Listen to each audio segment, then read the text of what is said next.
پھر اشراق کی نماز پڑھنے پر گناہ معاف۔ حدیث پاک میں ہے جو شخص فجر کی نماز سے فارغ ہو کر اسی جگہ بیٹھا رہتا ہے،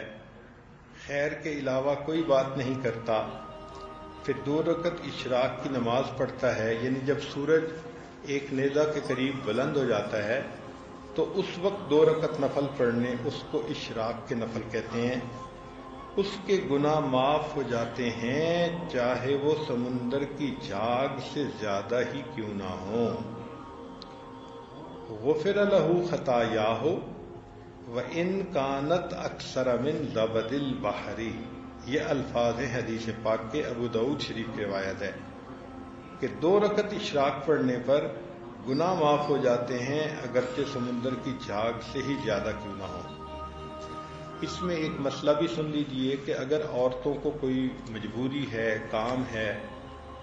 مثلا خود تو نماز پڑھ لی، بچوں کو جگانا ہے، خاوند کو جگانا ہے، اور کوئی کام کرنے ہیں، تو بھلے وہ مصلی سے اٹھ جائے اور وہ کام کرتی رہے،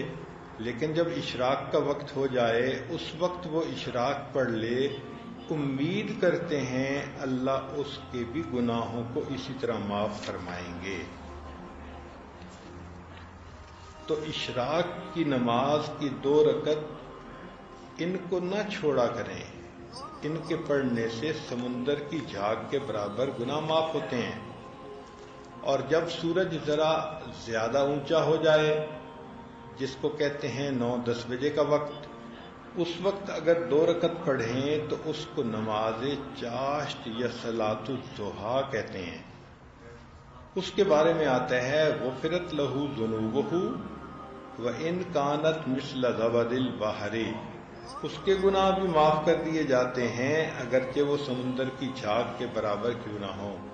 تو اشراق پر بھی گناہ معاف اور چاشت کی نماز پڑھنے پر بھی گناہ معاف ہو جاتے ہیں۔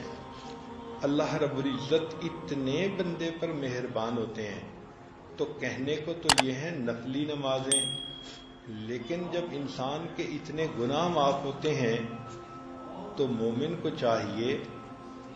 کہ ان نمازوں کا اس طرح اہتمام کرے جس طرح عوام الناس 5 نمازوں کا اہتمام کرتے ہیں۔ عام لوگوں کے لیے 5 نمازیں ہیں، جو مغفرت کے طلبگار ہو ان کے لیے تو زیادہ نمازیں ہوتی ہیں، تہجد کی بھی پابندی، اشراق کی بھی پابندی، چاشت کی بھی پابندی،